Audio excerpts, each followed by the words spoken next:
As atheists, we sometimes treat the concept of God as if it has a silver bullet, as if there's just one problem with the idea of God that we can point out that will destroy it altogether as a valid concept. Even atheists who are former and deconverted Christians make this mistake, because there is often one concept about God that dealt the final blow to their belief and brought them to disbelief. But this is probably actually an illusion, and they've probably just forgotten the earlier concepts. So, you may be surprised to hear that I hope to give the concept of God the respect it deserves. I learned a long time ago that you'll never cause someone to see your perspective unless you show them that you understand their perspective. And I want to give the concept of God its fullest and most respectful treatment before showing why I stopped believing it. In the mind of any sophisticated believer, the concept of God is a mega-belief. It's a belief that's held together by many small beliefs, many small experiences that accumulate and form a larger belief. If at any one time one of these beliefs is attacked, a believer can still, in their own mind, rely on the strength of the other beliefs. It's only when a sufficient number of these beliefs that form the mega-belief are countered that a Christian will really start to question their faith. This is called graceful degradation.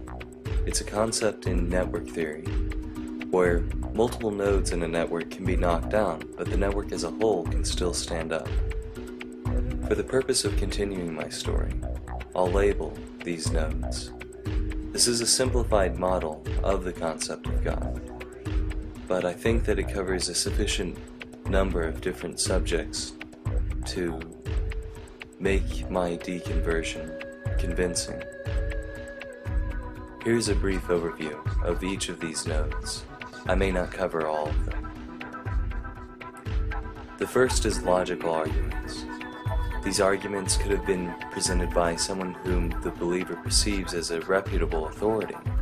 I myself was convinced by the arguments of Gerald Schroeder, who wrote The Science of God. Next is prayer. Prayer provides a basis for belief in God through the perception of answered prayer. Next is morality. God is seen as the source of morality for Christians. Without God, there can be no morals. Next, there is the beauty of creation, whether the universe or life itself. The complexity of our material reality is a testament to God in the eyes of Christians. Next is the Bible.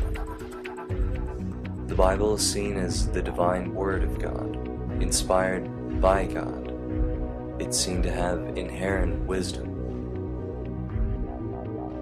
Next is the testimony of other Christians.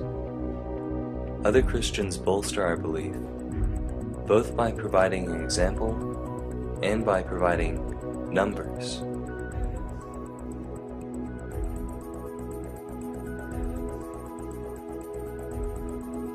This is also related to our own experience as Christians. We don't see how anyone could believe the way that we believe, with the passion and devotion and commitment that we believe, and become a non-Christian. It seems impossible. Finally, and most importantly for me, was my personal relationship with God and my personal experiences of God. How can you come to not believe in God after feeling that you have communicated with God Himself? Atheists on YouTube have covered almost all of these points individually. I'm going to show you now how all of them come together to affect the single coherent concept of God in a single person's life.